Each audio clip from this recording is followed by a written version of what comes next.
সোণাৰীগাঁও ২ নং সোণাৰীগাঁও নেওগ চুকত আমি উপস্থিত আছোঁ আৰু এই যি ঘটনাটো সংঘটিত হৈছিল ২০২৫ চনৰ ১৫ অক্টোবৰত সেই ১৫ অক্টোবৰ দিনাখনে এই ঘটনা সংঘটিত হৈছিল আৰু অন্বেষা শইকীয়াৰ ঘটনাটো ২০২৬ৰ ১৫ আগষ্টত অৰ্থাৎ ১৫ তাৰিখটো এটা যেন দুইটা বছৰৰ এটা কমন তাৰিখ হৈছে ঝৰ্ণা গোস্বামী আৰু অয়ন গোস্বামীৰ বাবে কাৰণ সেই যেতিয়া ২০২৫ চনৰ ১৫ অক্টোবৰত ঘটনাটো হৈছিল সেইটো সময়ত ঝৰ্ণা গোস্বামী আৰু অয়ন গোস্বামীয়ে এটা অনৈতিকভাৱে এটা ৰিহেব চেণ্টাৰ খুলিছিল আৰু সেই ৰিহেব চেণ্টাৰটোৰ কাষতে আচলতে দেৱজিৎ নেওগ নামৰ ১৯ বছৰীয়া যুৱক এজনৰ মৃতদেহ লাভ কৰিছিল আৰু সেই তেতিয়াও অয়ন গোস্বামী আৰু ঝৰ্ণা গোস্বামীৰ বিৰুদ্ধে এজাহাৰ পৰিছিল পুলিবৰ থানাত আৰু তেওঁলোকৰ নাম সাঙুৰ খাইছিল সেই হত্যাকাণ্ডৰ লগত আৰু সেই যিজন যুৱক মৃতদেহ লাভ কৰিছিল সেই যুৱকজনেও কিন্তু তেতিয়া কৈছিল যে অধিক ড্ৰাগছ লোৱাৰ বাবে যুৱকজনৰ মৃত্যু হৈছে কিন্তু পৰৱৰ্তী সময়ত যেতিয়া পষ্টমৰ্টম কৰিলে তেতিয়া দেখা গ'ল যে যুৱকজনৰ মূৰৰ আগফালে আৰু পাছফালে আঘাতৰ দাগ পোৱা গৈছে আৰু আঘাতৰ বাবেহে আচলতে যুৱকজনৰ মৃত্যু হৈছে বুলি ডাক্তৰে ক'লে বা চিকিৎসকে পষ্টমৰ্টম কৰাৰ পিছত জানিবলৈ দিয়ে অৰ্থাৎ অন্বেষা শইকীয়াও এতিয়া কৈছে যে অধিক ড্ৰাগছ খোৱাৰ বাবে মৃত্যু হৈছে কিন্তু অন্য কাৰণো অন্বেষা শইকীয়াৰ হ'ব পাৰে মৃত্যুৰ কাৰণ এনেধৰণৰ বহুত কুকীৰ্তি আচলতে ঝৰ্ণা গোস্বামী আৰু অয়ন গোস্বামী কুকীৰ্তি এতিয়া লাহে লাহে পোহৰলৈ আহিছে প্ৰথমতে মই যিগৰাকী দেৱজিৎ নেওগৰ মৃতদেহ ঝৰ্ণা গোস্বামী আৰু অয়ন গোস্বামীৰ এটা অনৈতিকভাৱে খোলা যি ৰিহেব চেণ্টাৰ সেই ৰিহেব চেণ্টাৰ কাষতে এই দেৱজিৎ নেওগৰ আচলতে ইমান কণমানি ল'ৰাটো ১৯ বছৰীয়া ল'ৰাটোৰ মৃতদেহ পোৱা গৈছিল উদ্ধাৰ কৰিছিল আৰু তাত নাম সাঙুৰ খাইছিল সেই ঝৰ্ণা গোস্বামী আৰু অয়ন গোস্বামীৰ আৰু সেই তেওঁক অধিক মাত্ৰাত ড্ৰাগছ লোৱা বুলি কোৱা হৈছিল কিন্তু পৰৱৰ্তী সময়ত পষ্টমৰ্টমৰ পৰা ওলাই পৰিছিল যে তেওঁ মূৰৰ আগফালে আৰু পিছফালে যথেষ্ট দুখ পাইছিল যাৰ বাবে তেওঁক মৃত্যু খাব দিবলগীয়া হৈছিল আৰু এই মুহূৰ্তত মই তেখেতৰ পৰিয়ালৰ লগত উপস্থিত আছোঁ তেখেতৰ পিতৃ আছে তেখেতৰ মাতৃ আছে আচলতে এই গোটেই কথাটো যেতিয়া ঝৰ্ণা গোস্বামীৰ নামটো অয়নৰ নামটো ওলালে তেতিয়া পুনৰ তেওঁলোকৰ অতীত তেওঁলোকে আচলতে পুনৰ তেওঁলোকক মনত পেলাই দিছে আমিও আচলতে আপোনাক আগৰ কথাবিলাক মনত পেলাই আপোনাক দুখ দিব মন নাই কিন্তু যিহেতু এনেধৰণৰ কাল্পিতৰ কাৰ যে বুকু সুদা কৰিছে মাক বাপেকৰ পৰা সন্তান কাঢ়ি লৈ গৈছে এই অয়ন গোস্বামীহঁতৰ নিচিনা ল'ৰাই এইটো একেটা পেটাৰ্ণে ব্যৱহাৰ কৰিছে নেকি তেওঁ অন্বেষাৰ ক্ষেত্ৰত কি ক'ব কেনেধৰণে ঘটনাটো হৈছিল আপোনাৰ চাব ২০২৫ চনৰ ১৫ অক্টোবৰ আছিলে আৰু সেইদিনা বুধবাৰ আছিলে মোৰ ল'ৰাৰ জন্মদিন আছিলে আবেলি এই মানে ঝৰ্ণা গোস্বামীৰ মাহীয়েক হয় ভাৰ্গৱ নেওগ ওৰফে আপেল বুলি কয় তেওঁ মোৰ ল'ৰাটোক মানে মটৰচাইকেলত লৈ যায় লৈ গৈ পেলাই আপোনাৰ তেওঁ মানে আৰু সেই নিলে আৰু তাৰপিছতে সন্ধিয়া লগা আমাৰ আপোনাৰ মাইনা কলিতা বাপী ওৰফে শশাংক শইকীয়া আৰু মিণ্টু দাস তেওঁলোকে আহি খবৰ দিলে আপোনালোকৰ ল'ৰাটো অকণমান অভাৰড'জ হৈছে গতিকে মেডিকেললৈ অনা হৈছে আপুনি পাৰিলে মানে খবৰ ল'বলৈ যাওক আমি গ'লোঁ তেতিয়া সেই ভাৰ্গৱ নেওগ ওৰফে আপেলে মানে সেই এপে এখনত লৈ আহিছে অলৰেডি মানে তাতেই মানে এক্সপায়াৰ্ড মানে ষ্টাইল একেটা একদম ছেম টু ছেম অন্বেষাৰ ক্ষেত্ৰত যিটো হৈছে তাৰপিছতে আমি পুলিচ এফআইআৰ দিলোঁ কিবা কৰিলোঁ সেই সময়লৈকে আমি গম পোৱা নাছিলোঁ যে অয়ন গোস্বামী আৰু ঝৰ্ণা গোস্বামীয়ে সেই ৰিহাবটো চলাইছিলে ইতিমধ্যে আমি পিছত যিকেইজনক আমি দেখিলোঁ সেইকেইজনৰ ওপৰত এফআইআৰ দিলোঁ পুলিচে ধৰিলে ১৫ দিন থাকি জামিনো আহিলে আৰু আজিও এজন মানে শশাংক শইকীয়া ওৰফে আপোনাৰ বাপী পলাতক পুলিচে ধৰিব পৰা নাই কেন্দুগুৰি বুলি কৈছে আৰু বাকী আপোনাৰ মানে এনেকুৱা হ'ল কথাটো যেতিয়া আমি গম পালোঁ সেই বাপী শশাংক শইকীয়া আৰু আপেল ওৰফে মানে ভাৰ্গৱ নেওগ ঝৰ্ণা গোস্বামী অয়ন গোস্বামীয়ে সেই ডুপ্লিকেট এটা ৰিহেব চেণ্টাৰ চলাই আছিলে তেওঁলোকে আজি নাই কোৱা বুলি কৈছে সম্পূৰ্ণ বোকান মিছা কথা কৈছে সেইটো চলাই আছিলে আৰু ঘটনাটো যিদিনা হৈছে মোৰ ল'ৰাটোক সেই তাত পেলাই তাহাঁতি ৰিহেব চেণ্টাৰ ওপৰলৈ নি মাৰি ট্ৰেইনৰ এখন এপে ওলাই ষ্টেটমেণ্ট দিছে এপেত উঠাই আনিছে মেডিকেল কলেজত লৈ আহিছে পষ্টমৰ্টম হ'ল পষ্টমৰ্টমত আমিতো প্ৰথম ফৰেঞ্চিকলৈ আমি অপেক্ষা কৰিলোঁ কিন্তু পুলিচ প্ৰশাসন আৰু মানে যিসকলে মানে তেওঁ হত্যা কৰিছিলে তেওঁলোকে সদায় মানে তেওঁলোকে ইজি প্ৰচেছ লৈছে কি ড্ৰাগছ খাই মানে মৰিছে বুলি এটা প্ৰচেছ লৈছে কিন্তু মোৰ ল'ৰাই আগতে একচুৱেলি খাইছিলে কিন্তু ১.৫ বছৰ হৈ গ'ল তেওঁ ৰিকভাৰ হোৱা আৰু কোনোদিন মোৰ ভৰিত ধৰি সেৱা কৰিছে যে কোনোদিন বেয়া কামত নাযাওঁ পঢ়ি থকা ষ্টুডেণ্ট ছায়েন্সৰ ল'ৰা আছিলে তাৰপিছতে আপোনাৰ ল'ৰা ক্ষেত্ৰত সেইটো হ'ল হোৱা মেলা পাছত আপোনাৰ চব আমি চালি জাৰি চাই চব দেখিলোঁ আমালৈ ফৰেঞ্চিক আহিলে এখন চক ফৰেঞ্চিক আহিলে ৩ মাহৰ ভিতৰতে ফৰেঞ্চিকত লিখিছে Devajit Neog 19 years JMCH PP এইটো নাম্বাৰ দিছে 354 ডেটেড 15/10/2025 কমাত গুচি গ'ল তাক যেতিয়া মাৰি দিলে সি কমাত গুচি গ'লত মানে নেজাৰিং from head injury as decided all the injury গোটেই অল বডি তাৰ মানে ইঞ্জুৰিজ হৈ গৈছে কেনেকৈ ইঞ্জুৰিজ হৈছে মই সেইটো কৈ আছোঁ তাৰপিছত তলতো আপুনি চাওক ব্লাণ্ট ফ'ৰ্চ ইম্পেক্ট মানে তাক গধুৰ বস্তুৰে মৰা হৈছে আৰু যদি সেই ড্ৰাগছ খালেহেঁতেন কিবা খালেহেঁতেন কেতিয়া সেইখিনি ওলালেহেঁতেন তো তলত লিখি দিছে এইটো চাওক আপোনালোকৰ ন' পইজন ৱাজ ডিটেক্টেড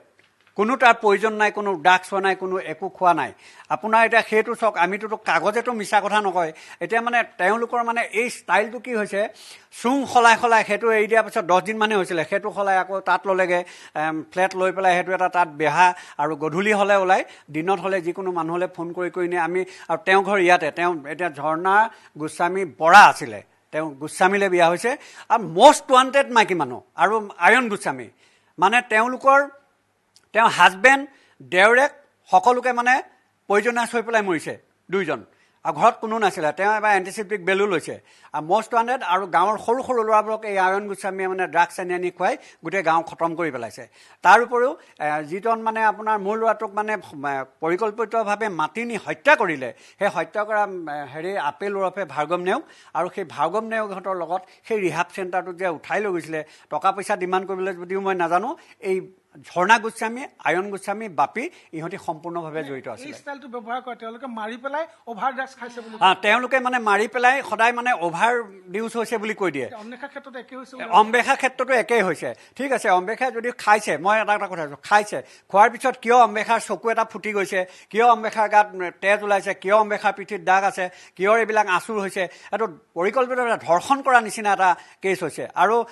সেইটো সময়ত হয়তো আপোনাৰ ফৰেনচিকত ওলাব আৰু সেই একেই ষ্টাইলত তেওঁলোকে ক্ৰমান্বয়ে আৰু আগতে কিমান কৰিছে ঠিক নাই এই ইহঁতি আৰু ক্ৰমান্বয়ে কৰি আহিবলৈ বিচাৰি আছে সেইকাৰণে আপোনালোকৰ মাধ্যমেৰে যদি প্ৰশাসনক ইহঁতক মানে যথোপযুক্ত শাস্তি দিব লাগে আৰু মোৰ ল'ৰাও যাতে যিকেইজনে মানে অন্যায় কৰিছিলে উপযুক্ত ন্যায় আমি পাব লাগে আৰু মোৰ ক্ষেত্ৰতেই নহয় অম্বেষাৰ ক্ষেত্ৰতো পাওক আৰু এনেকৈ যাতে আৰু যোৰহাটত এনেকুৱা যাতে যোৰহাট নালাগে অসমত এনেকুৱা যাতে ঘটনা নঘটে আজি আমি মাক দেউতাকৰ বাদে আমি আজি হিয়াৰ আমুঠু এজন ল'ৰা হেৰুৱাই আমি কান্দি আছোঁ কিন্তু তেওঁলোকে আজি 15 দিনত জামিন পাই পেলাই পুলিচৰ কিছুমান ভুলৰ কাৰণেও আপোনাৰ মুকলি আকাশত ঘূৰি ফুৰিছে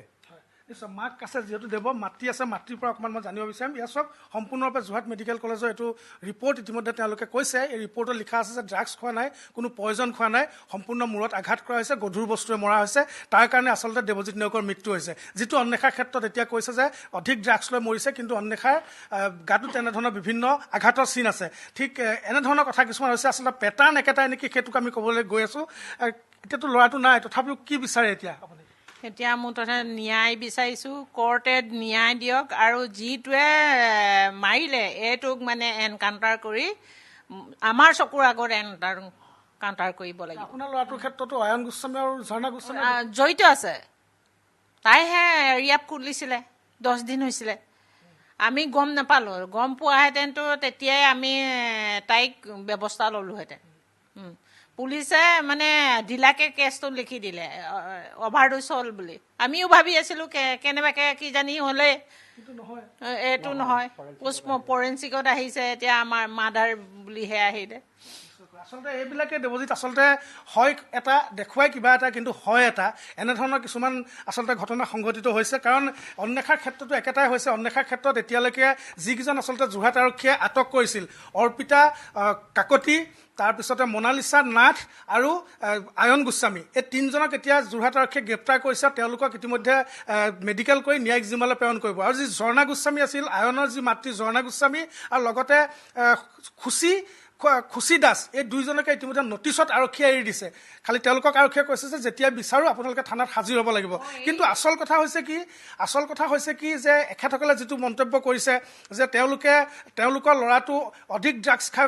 মৰিছে বুলি সকলোতে কৈ ফুৰিলে আৰক্ষীক ক'লেগৈ কিন্তু তাৰপিছত যেতিয়া আচলতে এই যি পষ্টমৰ্টম ৰিপৰ্ট আহিল ফৰেনচিক ৰিপৰ্ট আহিল তাত স্পষ্টকৈ লিখা আছে যে ড্ৰাগছ তেওঁ লোৱা নাই কোনো ধৰণৰ পয়জন লোৱা নাই মূৰত গধুৰ বস্তুৱে মৰাৰ কাৰণে আচলতে ল'ৰাটোৰ মৃত্যু হৈছে আচলতে এইটো এটা হত্যাকাণ্ড এই ঘটনাটো দেৱজিৎ নেওগৰ ঘটনাটো এটা হত্যাকাণ্ড কিন্তু এতিয়াও যি আৰক্ষীৰ বাবে হওক বা কেছ ডায়েৰীৰ বাবে হওক বা বিভিন্ন কাৰণত এতিয়াও এজন অপৰাধী এতিয়াও পলাই আছে বুলি তেওঁ কৈছে আৰু এই ঝৰ্ণা গোস্বামী আয়ন নিয়োগৰ নিচিনা যিসকল লোক আছে এই লোকবিলাকে আচলতে কেইদিনমান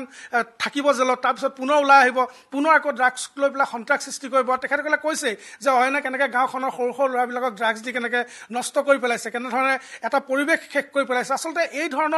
ধৰণৰ লোকে আচলতে বহুতৰে তেওঁলোকে জীৱন কাঢ়ি লৈ গৈছে বহুত পিতৃ মাতৃ বুকু খুদা কৰি লৈ গৈছে এনেধৰণে আচলতে গোটেই ছিষ্টেমটো চলিছে এই গোটেই ঘটনাটো আচলতে এটা বিষাক্ত হৈ লাহে লাহে পৰিৱেশটো গৈ আছে কেনেকৈ আচলতে সুস্থ এখন সমাজ গঢ়ি তুলিব পৰা যায় তাকে লৈ এতিয়া আচলতে সচেতন মহলৰ মাজত যথেষ্ট চিন্তা আহিছে নিশ্চয়কৈ পৰমা এটা কথা ক'ব লাগিব যে এনেধৰণেৰে বহুতৰে বুকু খুদা কৰিছে আৰিয়ান গোস্বামীয়ে আৰু ঝৰ্ণা গোস্বামীয়ে এনেধৰণৰ অভিযোগ উত্থাপন হৈছে আৰু পেটাৰ্ণ একেটাই বুলি কৈছে যে একেধৰণে হত্যা কৰে তাৰপিছত ড্ৰাগছ অভাৰড'জ হোৱা বুলি কয় গতিকে আৰক্ষীৰ তদন্তত এতিয়া কি ধৰণৰ তথ্য পোহৰলৈ আহে তাৰ সমান্তৰালভাৱে মৰণোত্তৰ পৰীক্ষাৰ প্ৰতিবেদনত কি তথ্য পোহৰলৈ আহে সেয়া লক্ষণীয় হ'ব কিন্তু এই মুহূৰ্তলৈকে যোৰহাট আৰক্ষীয়ে আনুষ্ঠানিকভাৱে একো কথা যিহেতু জনোৱা নাই গতিকে আৰক্ষীয়ে নিজৰ ভাষ্যত কি ধৰণৰ তথ্য প্ৰকাশ কৰে সেয়াও সমসাপেক্ষে হ'ব লক্ষণীয় এই মুহূৰ্তত পৰমানন্দ বৰা আপোনাক ধন্যবাদ জ্ঞাপন কৰিছোঁ